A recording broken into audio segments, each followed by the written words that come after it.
This is The Clash, where the real world clashes with a true Christian worldview. Join former professional wrestler Chris Whaley, known as the Masked Saint, who is an author, pastor, and teacher that brings his wrestling skills into the squared circle and tackles real-life issues. Along with Jeff Dixon, best-selling author, internationally known teacher, leader, and pastor who is not afraid to tackle the tough issues of the world we live in. Together they form a tag team of wisdom in The Clash.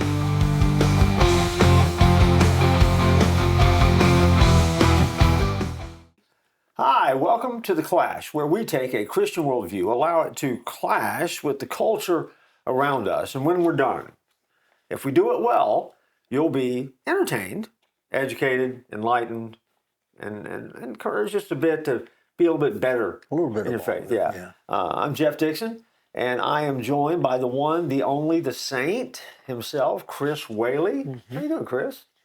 You know, I'm just excited about today. I mean, the last episode we taped, I don't think I've enjoyed anything as much as that all week long. But this one, I'm looking forward to this one too, because this one is on headline edition. Yeah, this is stuff that is, as we're filming, probably go back, in the past month, maybe, but over the past month, as we're rolling into summer filming this thing, these are things that have hit the news that some people may have missed, but have a little bit or a lot to do with faith.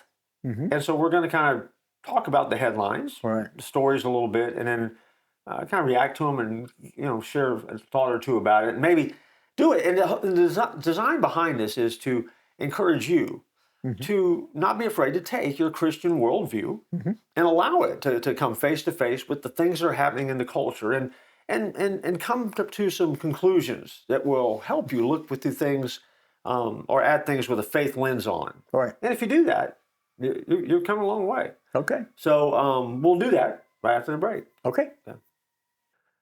In the Bible, the church is called the body of Christ. Hopefully you have a place that you call home when it comes to church. And hopefully you attend there and hopefully you find a connection with other people. But also we live in a world where we are connected digitally and online. You're more than welcome to come visit the church at 434. That's where Chris Whaley and I are part of that staff. The website, touchandchange.net, touchandchange.net. Use the QR code to get there. You'll find all sorts of resources that will help you in your journey of faith. We look forward to seeing you at the church at 434.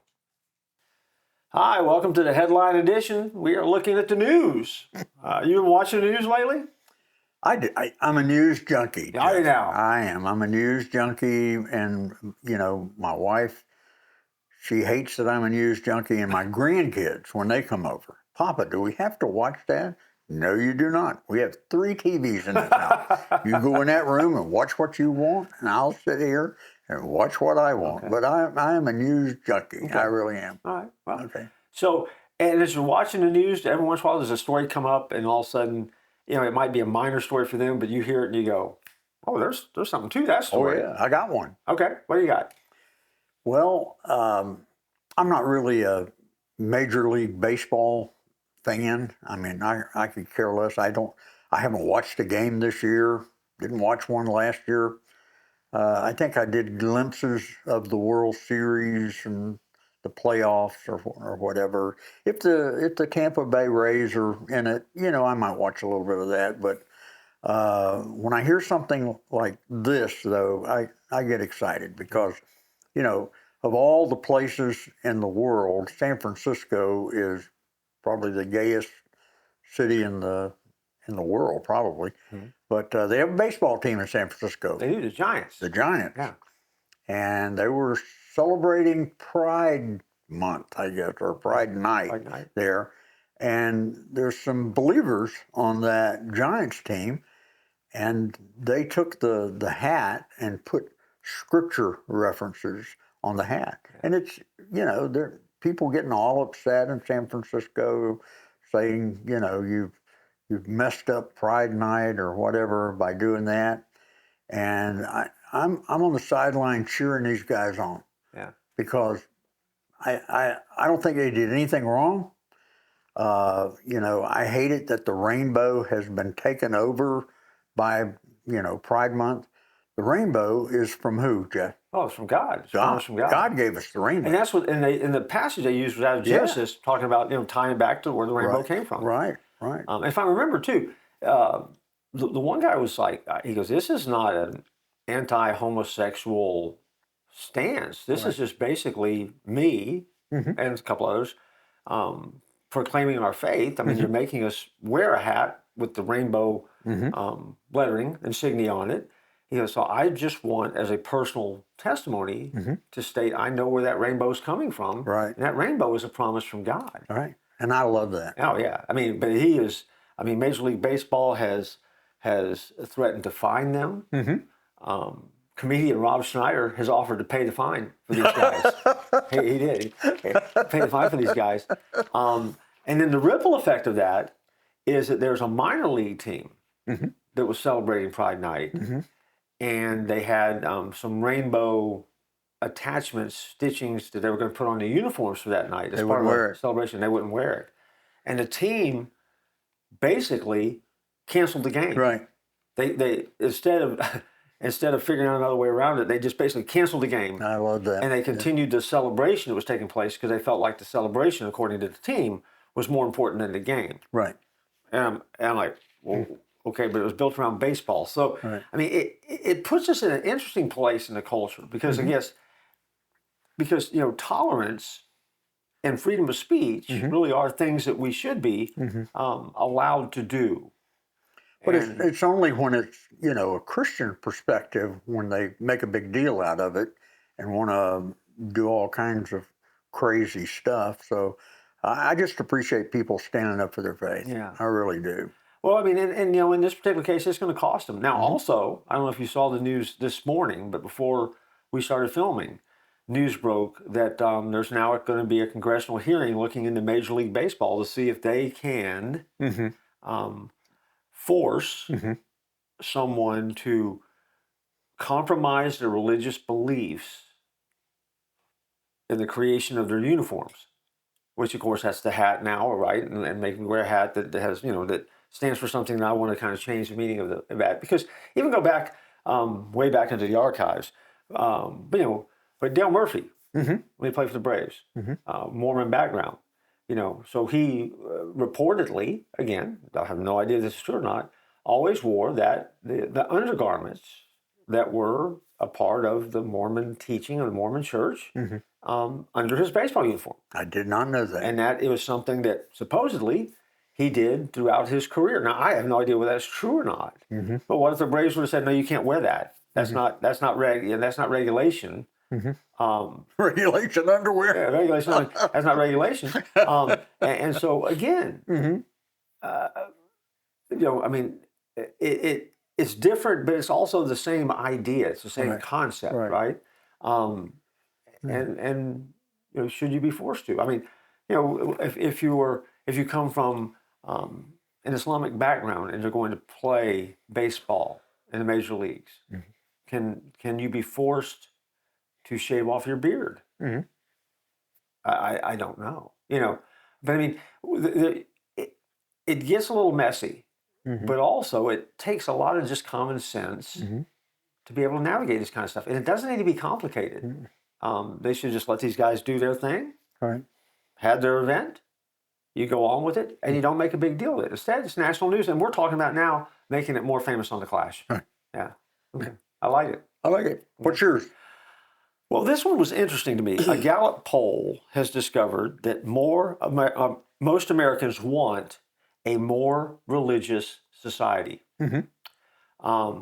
They have found out that 65% of U.S. adults say it would be positive if more Americans were religious. Now, not Christian, but more Americans were religious. Now, 65%, 22% say it would be negative, and then 7% they don't have a clue.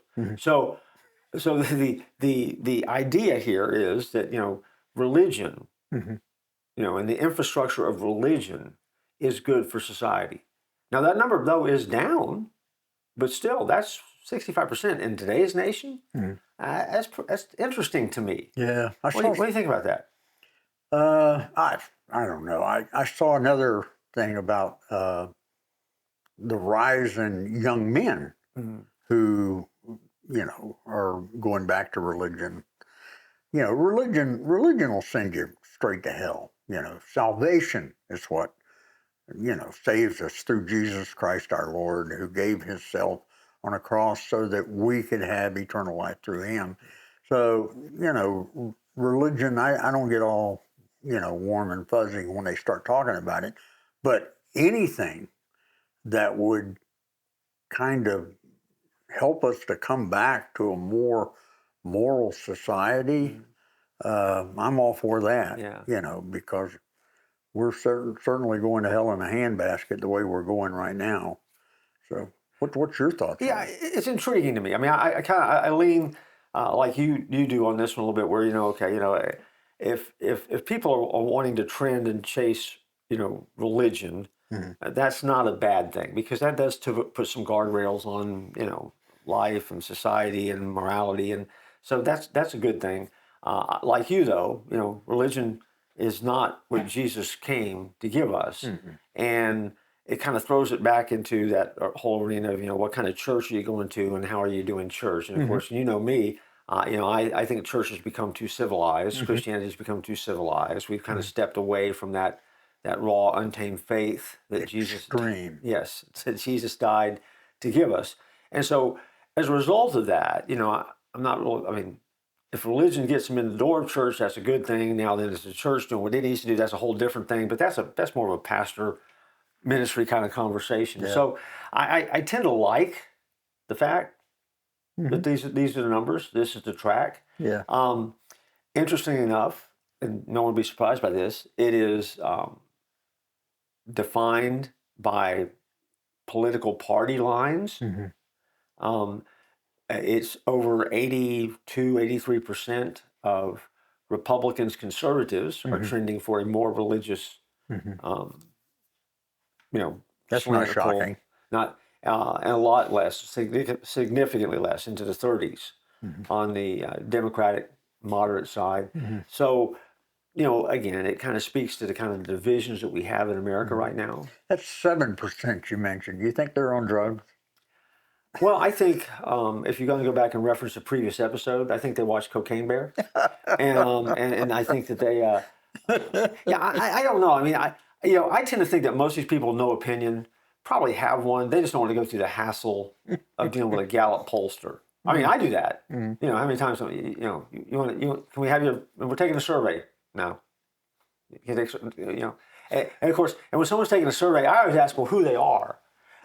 Because it doesn't matter who they are. I'm going to give them, if I'm going to engage them, I'm going to give them an answer to provoke them on purpose. Even if I don't believe it, I'm going to give them an answer that's going to skew their survey. And that is Jeff Dixon. And take a side that maybe even I don't agree with, just for the fun of having a crazy conversation, and then laughing about it when I get in the car. Or laughing at it in front of them. Well, yeah. Well, there's times. So I'm not above doing that. I know. And so that's just a personal quirk of mine. But anyway, what else you got? Well, this memorandum of understanding that has been signed, by the USA and Iran. It really, oh my goodness, it's made me want to stop watching the news because, there's so many different opinions about this. And wait, this is the memorandum of understanding. We should all understand it. Yeah, well, I don't understand it. Okay. I don't understand it. It's just been frustrating to turn the news on about the memorandum of understanding. Explain to us what it is, and we'll take a break and come back and talk about this. Okay. But what is the memorandum of understanding? Well, there's supposed to be all of these things that Iran has to do in order to get their money that we've kind of been holding on to. An astronomical amount of money. Yeah. And also to keep us from bombing them. Okay. If you don't do this, we're going to go, rank it back up or whatever. I don't know. I don't know. We need more time to talk about it. Okay. Well, we will after this break. But I mean, the ultimate goal though is peace now and bringing some resolution to to what's going on in the Middle East between the U.S. and Iran and Israel, right? I just want the gas prices to go down. That'd be nice. That'd be nice. Well, we're going to take a break. We're going to come back, and as soon as we get back, we're going to jump into this news headline, see what we can muddy it up with a little bit, and then we got a couple more we're going to look at. Okay. All right? All right. Don't go anywhere. Hi. Just wanted to ask you a question. This is an important question. Have you been to the Clash store yet? You don't even know that it is a Clash store? Where have you been? Follow the links that you see right now and visit the Clash store. You can get all sorts of Clash gear. You can get coffee mugs. You can get tumblers. You can get those fancy cups that keep things hot and keep things cold. We have all of that, but not just that. We have gear. We have hoodies. We have shirts. We have sports shirts. We have t-shirts. We have anything and everything that you need to let folks know that you are involved in the Clash. You're taking your Christian worldview and you're allowing it to clash into the culture around you. And so, sports show, support this ministry, take time to visit the Clash store today. Hi, welcome back. We left off and we were talking about the memorandum of understanding, which we don't understand. Yeah, I don't understand that. Do you understand? Not really. I mean, it's we now are officially, as we're filming this, we're in a 60-day countdown for all of the details to kind of come together and make this happen. Yeah, I get sick of it. It's important. They say, everybody's talking bad about Trump, And I want to say to those people, hey, you're not there on the conversations they're having. You don't know, Trump is a deal maker. He's not going to make a bad deal. Yeah, I don't think he will. Yeah, I think he will. So he loves to play people. He loves, especially the media. Well, and I think the intriguing part of this has been, and of course, there's been all sorts of memes that have been floating around and stuff like that. Because in the Obama administration, we gave Iran a huge chunk of cash that they just used to on pallets. Yes, but what the amount of money that we're talking about with this agreement is astronomically more than that. Oh yeah. And then of course, out of the White House, out of Washington, is the idea, well, it's not going to cost Americans anything, though. This is coming from other sources. Well, where'd they get the number then? I mean, I got questions about that. I mean, it doesn't, again, I'm not saying it's not true. I'm just saying it doesn't pass the smell test yet. And, there's been nothing yet that seems to indicate that this is going to put us in any better position that we were in before we started this. But I tend to believe that Iran has never agreed to a deal. So I think the bigger issue in this is, over the next 60 days, they're going to break this deal. They're not going to get across the finish line. Right. And so then the problem for us as Americans is simply going to be, do we have leadership that's going to follow through and really get the job done and bring it to an end? Or are we going to do some other kind of cockamamie, let's come to another agreement and put it another 90 days or something. I mean, that's the problem with it. I mean, I'm more of the lines of, okay, why, it was going well, it was going quick, we've stopped, we've waited, we've negotiated, so now we're in this endless pattern, which, to me, again, we don't have enough information, but it's incredibly frustrating. Yeah, it's frustrating. Let's go on to something else. Yeah, but the political climate is just crazy, isn't it? So, so maybe in 60 days we'll come back and figure out whether this deal worked or not. Yeah, right. But hang on to your hat. What's your next one? This actually comes out of Washington as well, where a Pentagon list overhaul has basically recategorized the Mormon Church. And has taken away its Christian designation. And so as a result, it's no longer on that Christian religious beliefs list that the Pentagon recognizes as being Christian in the military. What about that? I've often wondered, do they have Mormon chaplains?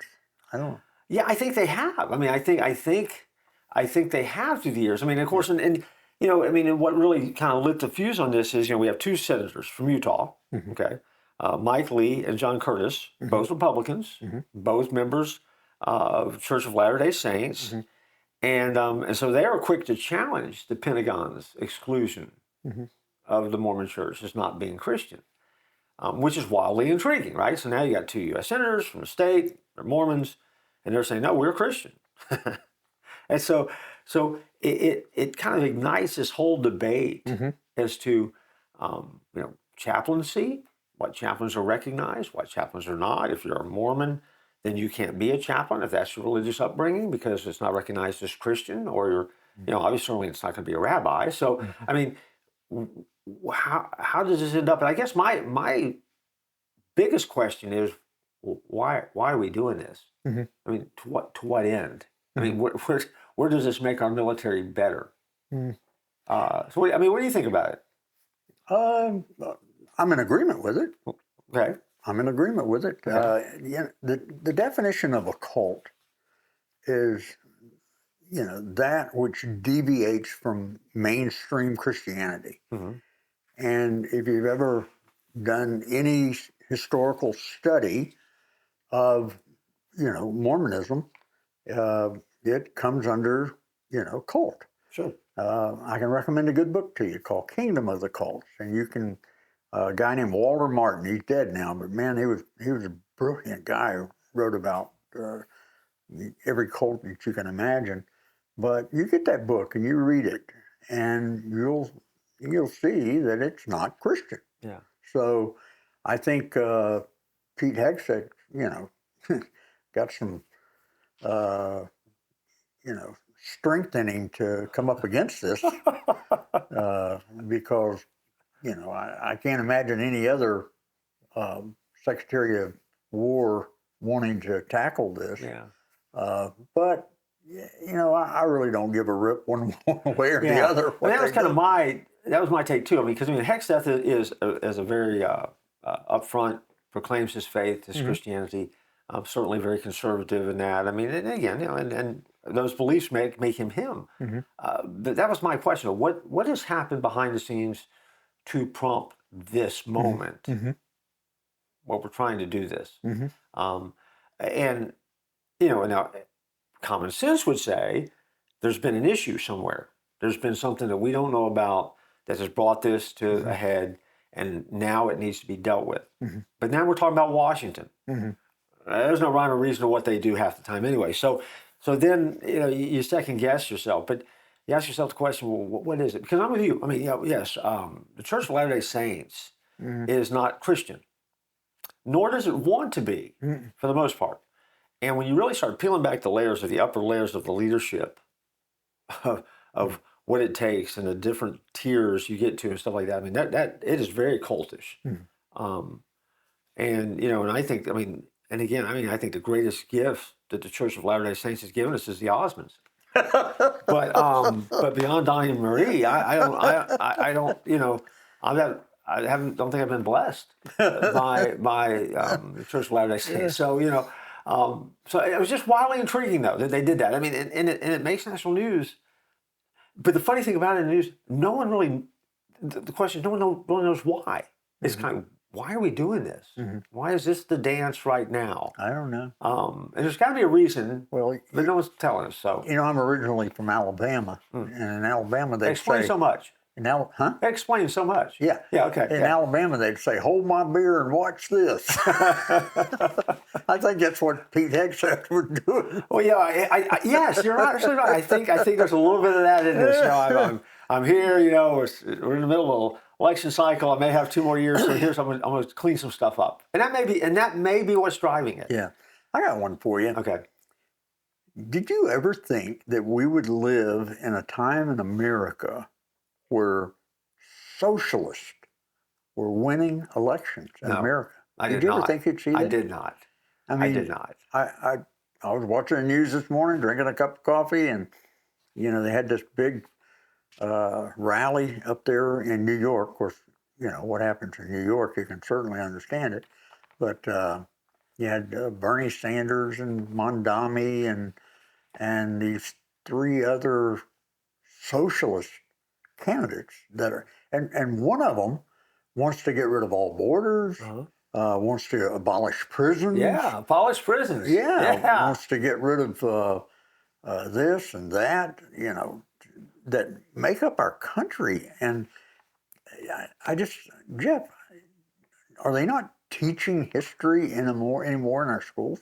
Well, I mean, the problem with history is, the more of it there is, the bigger the class becomes. And so we don't get. I don't think we do a good job of teaching the history of the past and trying to apply it to the present very well. I mean, I'm with you. I mean, I read that list of what the Socialist Democratic Party likes and wants, and yes, I mean, if we lived in a perfect world where we chased rainbows and played with puppy dogs and had tea parties all day. Mm-hmm.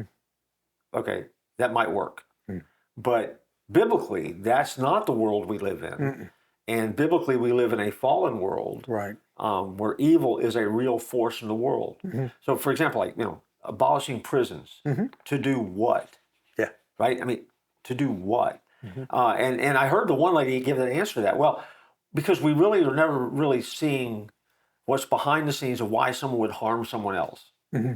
She didn't answer the question. No, mm-hmm. And so you're like, okay, but darling, you're just dancing around the answer here, mm-hmm. because someone did harm someone else, and they did it because evil's real, mm-hmm. and they're evil. Now, can you change that person before they harm someone? Sure, mm-hmm. but still, you're not going to change everybody, and you got to have a place to put those that do wrong. I mean, mm-hmm. because that's how a society works. Mm-hmm. But I think the bigger thing with the socialism piece is it hasn't worked anywhere in the world. Mm-mm. No, ever, it's not. Ever. I mean, I know some Christians, and it's a crazy thing to me because, again, as a pastor, you meet all types.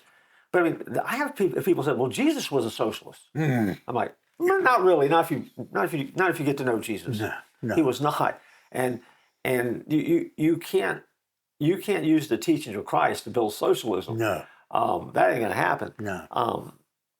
Because that's just not who he was. But it doesn't work. And I get it. It sounds great. Mm-hmm.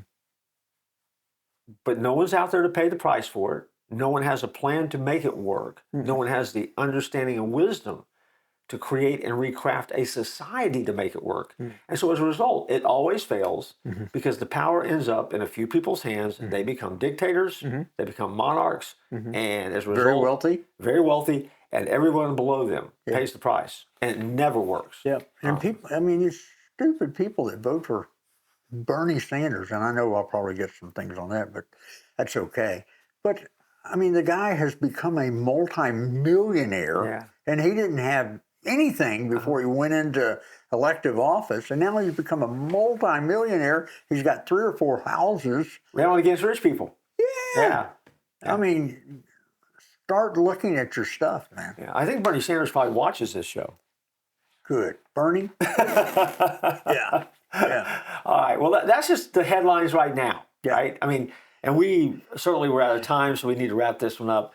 But don't be afraid to take your faith and intersect the news, mm-hmm. and don't let the news overwhelm you, because again, you can't believe half of what you hear in the news. And so maybe there's a show someday we should do where how do you process the news and stuff like that effectively. That might not be a bad topic, right. But understand your faith does fit, mm-hmm. and it can collide with the news of the day, mm-hmm. and you can come away as a follower and have a little bit clearer vision and a little bit more confidence, mm-hmm. as you face life. Yeah. And so don't be afraid to do that. But we got to go. All right. And I've read the most important book there is, and that is the Bible. And I've read the end of the book, and it means that we win. Those that are the called by the Lord Jesus Christ, and I just pray that you're one of them. If you're not, you email us and let us get a conversation going with you about how you can come to know Him as Lord and Savior of your life.